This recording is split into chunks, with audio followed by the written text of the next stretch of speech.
beaucoup. OK. Donc, en tout cas, merci beaucoup pour ces infos. On a bien compris ton parcours. Donc, tout vient. Donc, dis-nous maintenant, en fait, voilà, parle-nous un peu de marketing, de communication. Après, on va tuer avec la négociation. Donc, on a compris que voilà, depuis ton parcours déjà en tant que vendeur, et etc. ici, donc voilà, le marketing et la communication, ce sont des, voilà, des choses que tu maîtrises. Mais voilà, quelles sont les astuces que que tu utilises, voilà, quelque chose comme ça, quelques petites techniques comme ça au quotidien. Par exemple, lorsqu'on parle de marketing, lorsque voilà, il y a les gens ici, ils veulent vendre sur Amazon, ils veulent vendre peut-être que sur eBay, Facebook ou en direct. Voilà, qu'est-ce que tu peux peut-être conseiller aux gens sur des questions. Imagine que tu as un produit lambda à vendre. Qu'est-ce que tu fais en premier lieu? Alors, avant d'avoir son produit, il faut parler du choix du dit produit.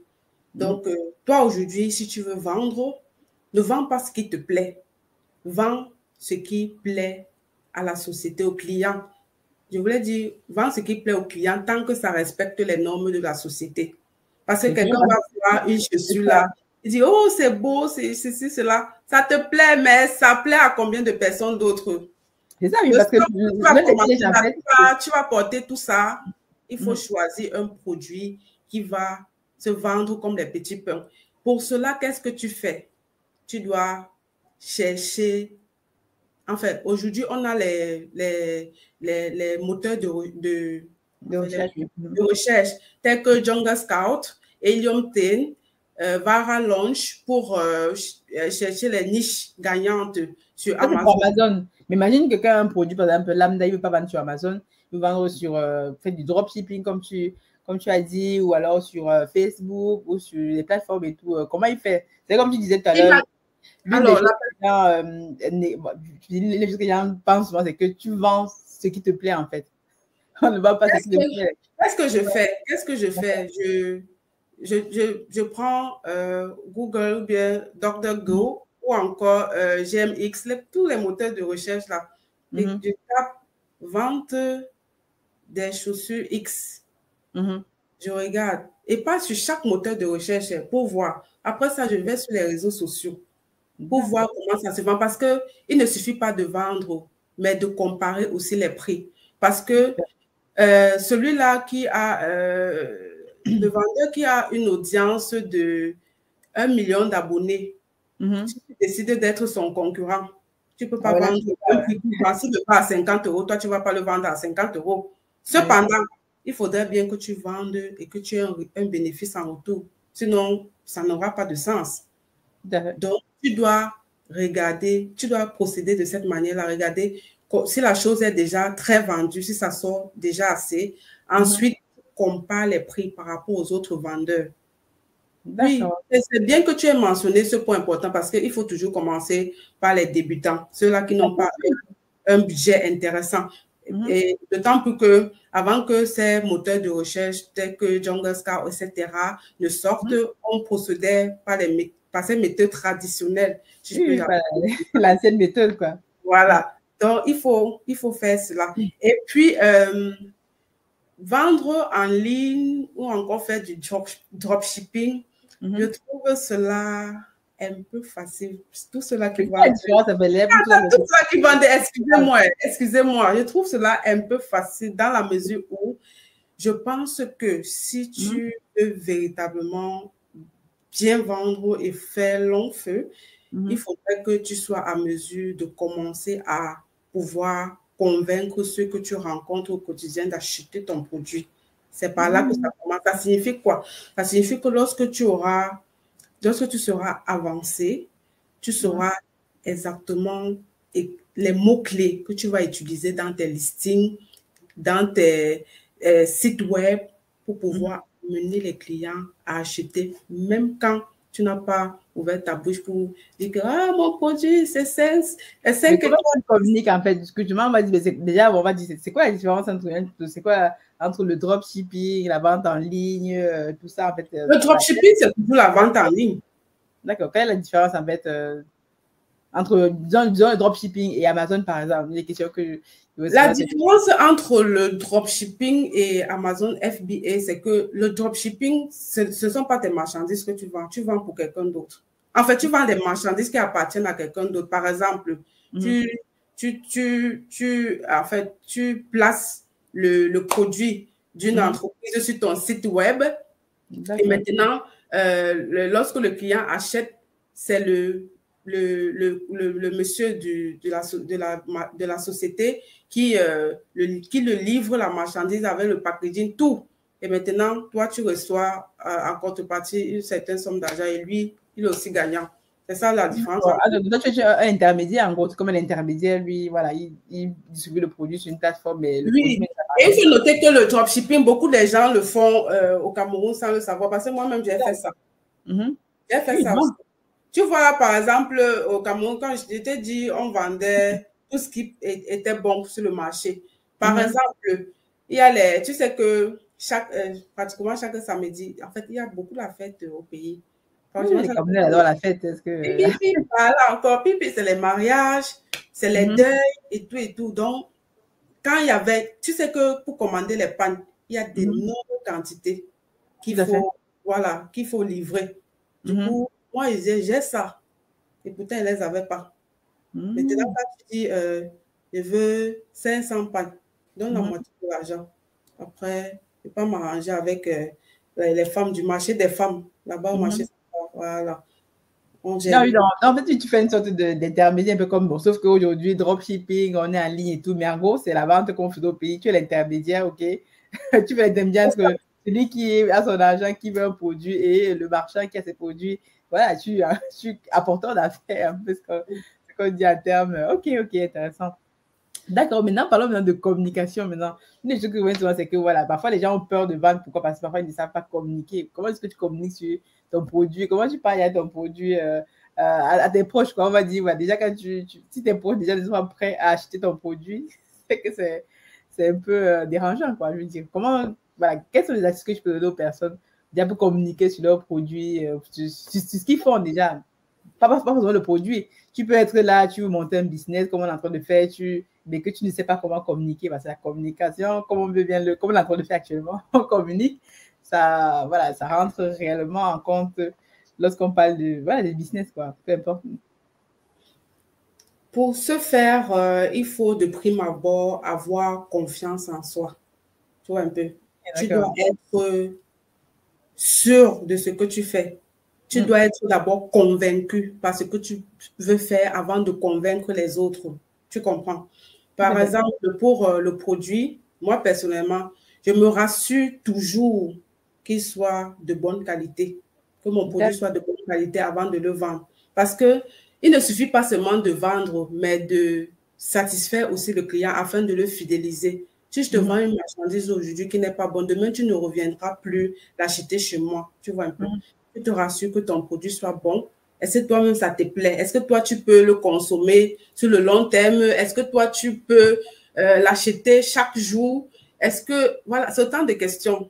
Si ça passe chez toi, eh bien, tu trouveras les arguments pour convaincre le client qui doit acheter. Maintenant, il y a toujours, à propos de la communication, tu es capable de faire en sorte que celui qui ne voulait pas acheter ta marchandise l'achète quand même. Oui, parce que j'ai eu... C'est là qui sont expérimentés comme toi. Imagine quelqu'un qui est là, qui veut vendre ses produits, qui ne connaît rien du tout. Il fait comment? Il fait comment? Déjà que tu as peur, il dit que hey, qu'est-ce que les gens vont penser de moi déjà? Est-ce que je vends c'est parce que quelqu'un se dit qu'est-ce que les gens vont penser de moi? Ça veut dire qu'il n'a pas confiance en lui et c'est dangereux parce que si tu n'as pas confiance en toi, je ne sais pas ce que tu feras dans cette vie, je ne sais pas où tu iras. Quand tu te dis qu'est-ce que les gens vont penser de toi, ce sont eux qui payent tes factures? Non, je ne pense pas. Ce sont eux qui t'envoient à l'hôpital quand tu es malade? Non plus. Autant de questions. Autant de questions rhétoriques. Ou alors des questions qui répondent par la négative. Ils ne t'aident en rien dans ta vie, tu vois un peu. Quand on vend, on n'a pas honte. C'est ce que je te disais tantôt relativement à ces enfants qui refusent de vendre, qui refusent de faire le commerce ambulant parce qu'ils disent on va me vendre. On n'a pas honte. Sors, tu vas chercher ton argent. C'est ce que les Anglais appellent d'abord. Quand tu n'as encore rien, tu n'es rien et tu ne vaux rien. Personne ne va te respecter. Ce que ces gens-là te disent autour de toi, on t'apprécie, c'est le faux semblant. Il faut qu'on t'insulte même parce que c'est quand on t'insulte là que tu as de la valeur.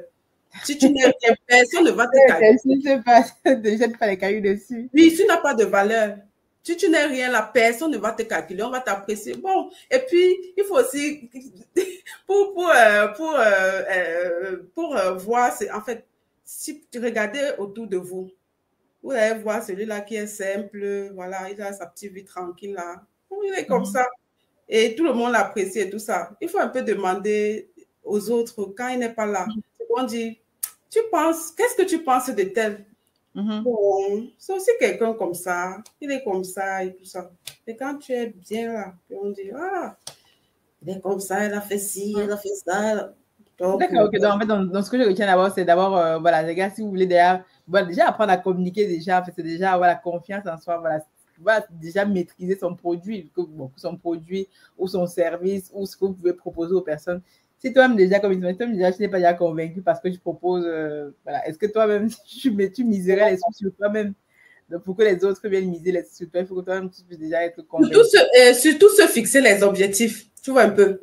Parce que toi, le nouveau vendeur, je ne saurais te recommander de prendre, par exemple, un stock de 1000 articles. Non. Commence crescendo. Tu peux, par exemple, prendre 2 ou 3 articles pour voir comment ça fonctionne. De commencer petit, quoi, voilà. Oui, oui. Ne prends pas tout un grand stock alors que tu ne sais pas si ça va sortir ou pas. Tu vois un peu. Tu peux même prendre aussi, tu diversifies. 3 ici, 4 là-bas, tu vois. Et il faut mettre du temps, c'est le sacrifice. N'essaie pas une fois, ça ne fonctionne pas, tu te dis, ah, c'est pas pour moi. Non, parce que nous qui sommes assises devant toi aujourd'hui, on n'a pas essayé quoi. On a se dire, en fait, oui, j'ai essayé une fois et tout, ça n'a pas marché. Voilà, ben comment, parfois, on se décourage assez rapidement, quoi. Voilà. D'accord, ok, d'accord. Il ne faut pas se décourager, se fixer les objectifs. Se dire que tant que je n'ai pas atteint le dit objectif, je ne m'arrête pas. Parce que les gens, souvent, ils se disent, voilà, comme ça n'a pas marché là, ça veut dire que ce n'est pas fait pour moi. Ceux-là qui le font et que ça fonctionne bien, ils ont beaucoup souffert. Ils ont eu des échecs à N reprises avant d'être où ils se trouvent actuellement. Donc, il faut même d'abord échouer pour réussir. C'est comme ça. On ne réussit pas une fois. Tout à fait, bien sûr. Donc, en termes de communication, les gars, donc voilà, en termes de technique de communication que Tatiana peut vous partager, c'est déjà, déjà prendre confiance en soi, moi je retiens, et voilà, savoir déjà son produit, tu vois, savoir son produit. Et si tu connais ton produit et tout, si tu maîtrises déjà, toi-même, tu as confiance en ce que tu proposes aux gens et que toi-même, tu peux le tester, tu peux l'utiliser, toi et ta famille. Avant de proposer quelque chose aux gens, il faut que toi-même, tu puisses être convaincu de ça, quoi. Ok, maintenant, on va essayer de parler un peu de techniques de négociation, de vente, etc. Comme je vous disais tout à l'heure, donc avec Tatiana et tout, on travaille dans le projet Africa Food. D'ailleurs, on va dire, c'est l'une de nos associés et aussi aujourd'hui en charge de tout ce qui est négociation, parce qu'aujourd'hui, il faut vraiment distinguer, lorsque vous avez une entreprise et tout, il faut toujours négocier, quoi. Vous devez négocier avec les fournisseurs, négocier avec les équipes, prestations de services, tout ça et tout. Donc, est-ce que tu peux nous dire, en fait, ce volet de négociation? Donc, ça fait partie aussi de la vente. Apprendre à négocier. Voilà. Quelles sont les techniques à savoir lorsque tu souhaites négocier? Pourquoi négocier déjà, en fait? Voilà. Négocier, pourquoi négocier dans une entreprise? Dans une entreprise, le but premier, c'est de faire rentrer les sous. Tout à fait. De faire rentrer les sous au maximum. Donc, au moment d'acheter ou alors d'acheter les produits ou alors les services, les prestations, c'est l'argent qui sort. Et il faut faire des bons calculs afin que l'objectif visé soit atteint. Si tu t'en vas sur le marché, tu ne négocies pas, par exemple, le prix des alevins, tu les achètes peut-être à 2 francs l'unité, alors que c'est vendu couramment à 100 francs l'unité. Tu t'attends à quoi à la fin? Lorsque tu vas vendre ton kilo de poisson à 2500, tu auras combien? Effectivement, donc j'imagine. Lorsque tu ne négocies pas. Effectivement, de toute façon, au pays, quand tu achètes, tu peux payer, tu négocies d'abord. Parce que nous, on est habitués à négocier, on te donne le prix de la chaussure à 5 000, tu divises d'abord à 3.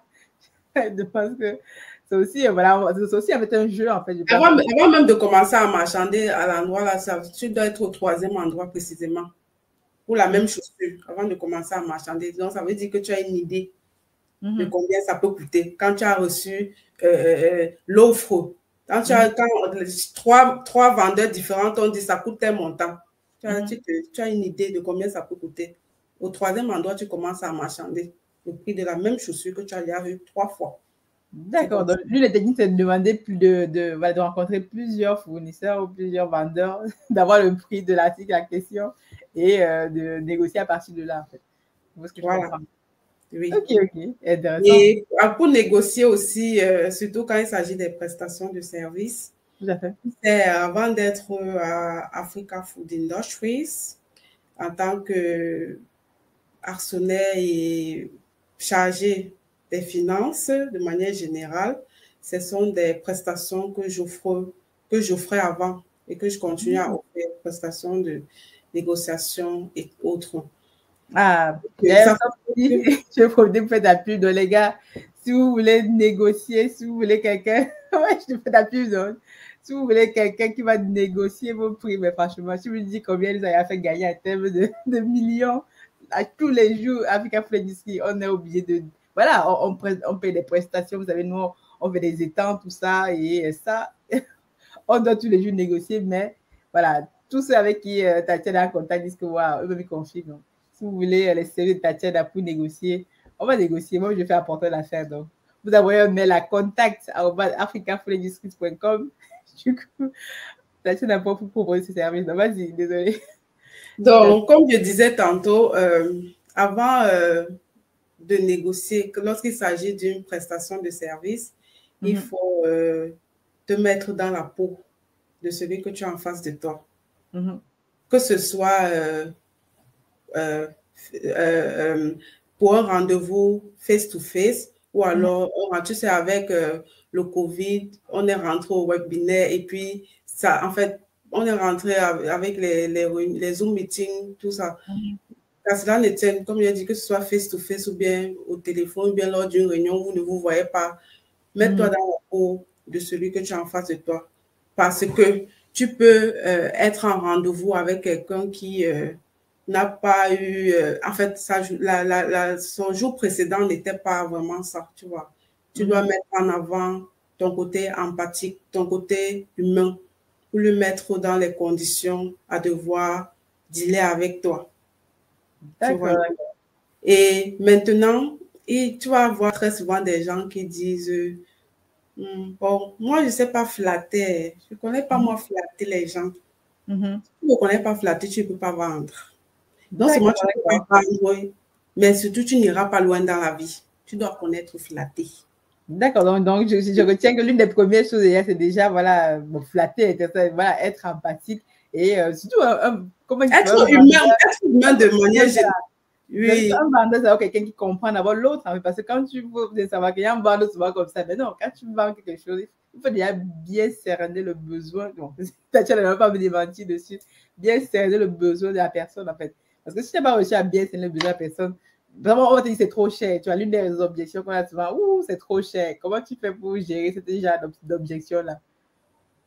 C'est trop cher, tu mets en avant les qualités de ton produit. C'est tout. Tu sais que tu fais des bons produits, tu sais que tu offres des bonnes prestations. Parce qu'en fait, moi-même, j'ai souvent des gens qui me disent tes prestations sont chères. Et tu sais ce que je pense de cela? Ce n'est pas le prix de la prestation que tu dois regarder, mais plutôt ce que ça doit t'apporter. Tout à fait. Tu connais à combien coûte nos formations? Il ne faut pas que je dise en fait, je précise les formations que nous avons achetées, toi et moi. Ce sont des coûts faramineux, des millions. Les formations qu'on va faire beaucoup. Je ne veux pas mentionner les prix ici parce que les gens vont se dire, il faut que chacun, en fait, ceux qui savent comment ça se passe vont comprendre de quoi il s'agit. Tu ne dois pas regarder que ça coûte cher, mais plutôt regarder à quel point ça va te propulser vers le haut. Et même les formations qu'on va faire, les gars, ça, voilà, c'est des formations qui vont, je vous dis, le prix, ça va coûter assez cher. Donc, voilà, si vous venez là étudier, qu'on va sélectionner. Donc, si on prend une ou deux personnes et qu'on forme comme il faut, Voilà, moi je veux pas les gens qui vont nous dire que oh, c'est trop cher, comme je disais. C'est une question de, voilà, c'est une question de savoir pourquoi c'est trop cher pour toi et moins cher pour l'autre. Bon, bref, c'est une question assez. Donc, les gars, donc, si vous voulez intervenir, donc j'ai mis un lien là et tout, si vous voulez intervenir, poser des questions spécifiques à Tatiana, par exemple, sur la communication, la vente. Donc, voilà, vous pouvez cliquer sur le lien et intervenir en direct là. C'est pour ça, profitez-en parce que voilà, c'est pas tous les jours que vous avez quelqu'un qui vous donne les techniques de communication. Donc là, on va commencer à reprendre. Voilà. En fait, pour terminer, parce que pour terminer la question, comment dealer avec les partenaires. Donc, une fois que tu t'es mis dans sa peau, à ce moment-là, tu peux continuer à le faire, continuer à négocier les prix point par point. Une chose qui est très importante que les gens oublient souvent, c'est que lorsque tu as un contrat, par exemple, si tu veux négocier un devis, il faut que tu maîtrises point par point de quoi il s'agit, de fond en comble. Et quand tu as fait tes recherches dessus, bien quand tu as étudié chaque point, si ce n'est pas assez clair pour toi, avant de commencer, ou bien avant de parler de ce point-là avec le prestataire, tu lui demandes exactement de quoi il s'agit, en quoi ça consiste. À ce moment-là, tu vois, tu sais combien tu peux lui donner par rapport à ça. Parce que moi, comme m'envoie, moi qui gère les finances de Africa Food Industries, on me dit, enfin, bon, je ne veux pas révéler les secrets ici. Bon, voilà. Vous devez faire comme ça, comme je l'ai dit tantôt, vous devez maîtriser point par point, vous comprenez? Et ceux qui vendent aussi, j'allais oublier ce point important, il faut savoir maîtriser le service client. Le service client, dans ce que je fais aujourd'hui, dans notre entreprise, nous vendons. Et ce que nous faisons à côté, c'est que j'ai aussi eu à faire plusieurs fois, c'est de gérer le service client. C'est très important quand vous savez gérer le service client, le service après-vente. Parce que les gens négligent beaucoup ce côté-là. Si tu n'es pas à mesure de bien gérer le service client, tu n'iras pas loin dans ton commerce. Dans son livre L'autoroute du millionnaire, le dit si bien. J'ai beaucoup aimé la façon où il a expliqué de manière très explicite cette partie-là. C'est très important, savoir gérer le service client. Effectivement, moi, justement, la vente commence même, voilà, quand, après la vente, en fait. Voilà. Parce que quand le client est content, il parle aux autres, il te recommande. Donc, tu n'as plus, en fait, tes publicités, en fait, tu n'as pas besoin de le payer pour la publicité. Non, non, non. Il le fait parce qu'il est satisfait. Non seulement il le fait et le lendemain, il revient. Ça veut dire qu'il revient nombreux. Tu vois. Maintenant, lorsque tu as fini avec ton prestataire, après que tu l'aies mis dans les conditions et que vous avez géré pour quelqu'un de normal, parce qu'il y a des gens qui ne sont pas fair play, quand tu as réussi à le gagner, il est fair play, il reconnaît, il se dit, bon, il est quand même content. Il est content, même si ça n'a pas été comme il voulait, il est content, il est fair play, et puis il te dit, c'était bon, merci pour la collaboration, c'est pas. Par contre, si tu as usé du fait qu'il n'était pas dans son assiette ce jour-là, pour bien l'abattre, c'est un peu comme un tricheur à l'école qui passe son examen pendant que tout le monde le félicite. Lui-même, dans son fort intérieur, là, il sait qu'il ne mérite pas la place qu'il a eue. Il a triché. Tu vois un peu? Donc, comme je dis toujours, le plus important, ce n'est pas de faire, mais de bien faire. Parce que c'est en faisant bien que tu pourras le faire sur le long terme. Quand tu le fais juste pour le faire, c'est également très éphémère. Tout à fait. Effectivement, donc, comme je vous dis, voilà, ici, Tatiana, parfois, elle passe même 2 jours à négocier un devis de prestataire parce que, voilà, parfois, dans les devis et tout, qui va... Il y a un YouTube user qui demande, est-ce qu'il y a des termes spécifiques et indispensables lors d'une prestation de service? Comme je le dis très souvent et comme Agnès vient de le dire, lorsqu'on vous propose une formation, c'est 20% et vous avez le reste, 80%. Ça veut dire quoi? Je ne saurais te dire, il faut que tu dises comme ça, il faut que tu dises ceci. Parce que tu peux avoir une prestation de service en face de toi que tu dois négocier. Au lieu qu'on commence par le début, on commence par la fin. Il faut être prêt à devoir t'adapter. Tu vois un peu? On te balance là-bas. Allez, tu fais ça. On te balance ici, tu fais ça. Il faut être prêt. Tu vois un peu? Voilà. Effectivement. Donc, comme je disais tout à l'heure, donc, Tatiana a négocié des, on va dire, tous nos devis au quotidien, parfois des devis qui valent des millions de francs CFA avant de sortir. Ça faut que ça passe d'abord sous son crime. Et parfois, il passe 2, 3 jours à négocier parce que c'est réellement, voilà, je veux dire, une compétence, un réel travail. Parce que, voilà. Oui, c'est chaud. Et pour cette raison, je suis très détestée. Tu sais, il faut mentionner. Oui, voilà, tous nos prestataires de services la détestent, mais son rôle est important dans la mesure où si vous faites gagner 2, 3, 4 millions sur un devis, je veux dire, on va dire, c'est la mieux payée, c'est elle la mieux payée de l'entreprise parce que c'est elle qui fait gagner de l'argent au quotidien. Donc, dans vos entreprises aussi, dotez-vous de quelqu'un, voilà, c'est une astuce que je donne ici, qu'on vous donne ici, dotez-vous de quelqu'un qui a ce type de compétences. Vous ne pouvez pas tout faire. Moi, aujourd'hui, qui suis promotrice de projet, on va dire, vous voyez là, je ne peux pas tout faire. Moi, voilà, je veux ramener des prestations, des choses comme ça, mais lorsqu'il s'agit d'argent, je connais mes limites, en fait. Déjà, l'un des astuces, n'essayez pas de tout faire dans vos entreprises. N'essayez pas d'être la personne qui fait tout. Vous allez vite mourir. Vous allez vite mourir, les gars. Il faut déléguer les tâches. Et alors, donc voilà, dans ce cadre-là, voilà, Tatiana. Raphaël Simo demande bonsoir mesdames, selon vous, faut-il commencer par la vente en ligne ou vendre en magasin pour débuter son business? Voilà. Déjà, Raphaël Simo, dans quel pays tu te situes? Il faut commencer par là parce que si tu vis en Occident, avoir ton propre magasin, c'est chaud, hein? C'est chaud. Donc, si tu vis en Occident, par exemple, je te recommande de commencer par la vente en ligne. Par contre, si tu vis en Afrique, je te recommande de commencer par la vente en magasin. Et à ce moment-là, tu crées tes pages Facebook et Instagram pour faire les deux. Donc, non seulement ça dépend avec quel budget il commence. Que tout le monde a les sous pour aller créer un magasin. Parfois, tu loues des produits. Quand il parle de magasin, s'il a déjà l'argent pour louer le magasin, ça veut dire qu'il a assez de. Il a un bon capital. Parce que si quelqu'un n'a pas de capital, il ne va pas parler de magasin. Raphaël dit qu'il vit en Afrique, donc ça veut dire qu'il a un capital. Alors, Raphaël, si tu vis en Afrique, moi, je te recommande si tu as un bon budget, bien sûr. Si tu as un bon budget, tu peux commencer à vendre dans le magasin et en parallèle, tu crées les pages Facebook et Instagram pour poster tes produits chaque fois.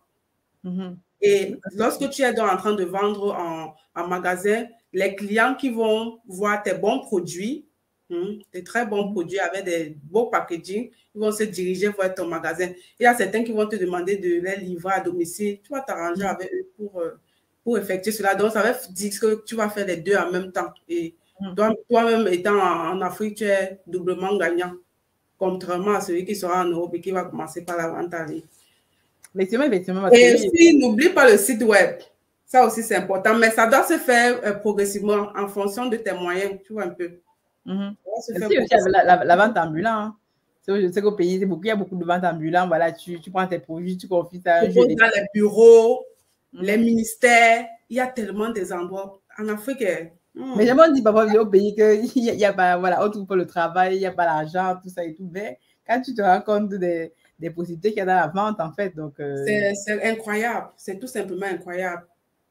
Le pays, il n'y a pas autant d'opportunités comme en Europe. Mais mes chers frères et sœurs, ne nous mentons pas. Ceux-là qui réussissent font donc comment? Sortez de vos zones de confort. Ah oui, ça aussi, voilà. Les gars ne peuvent pas marcher en route. Parce que tu es là, tu dis, le pays est dur, mais toi, tu te lèves à midi, pendant que les gens sont debout à 3 heures. Tu attends quel miracle. Effectivement, ok. Donc, en tout cas, merci beaucoup. Donc, si vous avez des questions à poser à Tatiana, soit vous cliquez sur le lien, vous connectez, ou alors vous pouvez les poser ici en direct. Voilà, comme Raphaël dit merci. Merci. D'ailleurs, Raphaël, tu es en Afrique, tu es dans quel pays déjà? Dis-nous un peu, tu es dans quel pays? C'est intéressant de savoir.